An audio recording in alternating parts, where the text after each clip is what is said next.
Na 7. mieste skončilo družstvo, ktoré malo dnes aj štartové číslo 7. Je to Bošáca 2 s celkovým dosiahnutým bodom 72 bodov.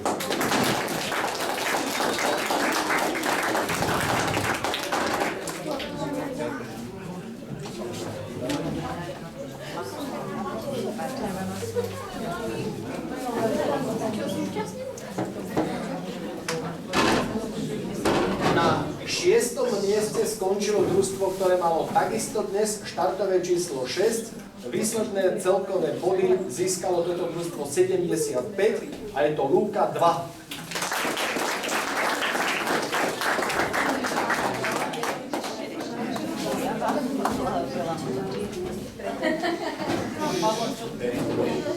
Teraz sa dostávame na to poradie, ktoré som už na začiatku avizoval, že na 1.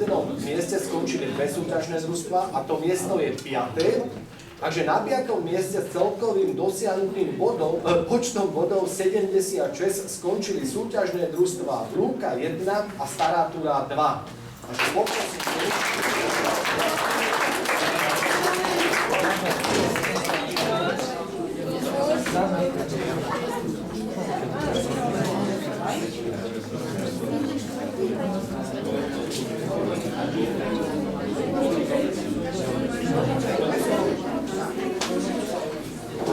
Na mieste číslo 4 s dosiahnutým celkovým počtom bodov 81 skončilo súťažné družstvo, ktoré malo dnes štartové číslo 8 a je zo Zenianského podradia 2.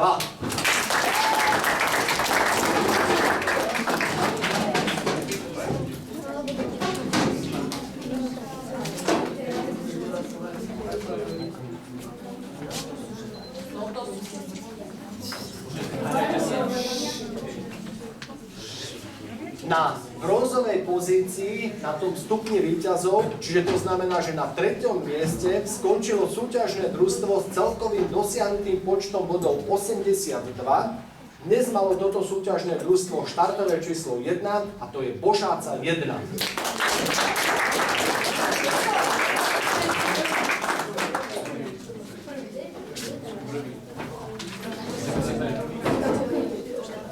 Strieborná medaila, alebo teda miesto číslo 2 získalo družstvo s celkovým dosiahnutým počtom bodov 88. Dnes malo toto súťažné družstvo štartové číslo 2 a je to Zenianské podradie 1.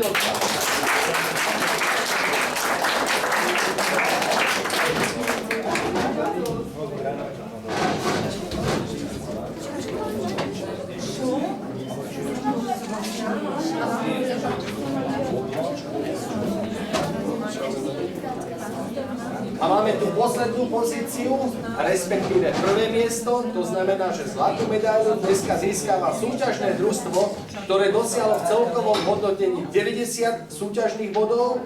Štartové číslo malo toto družstvo 5, je to Stará Túra 1.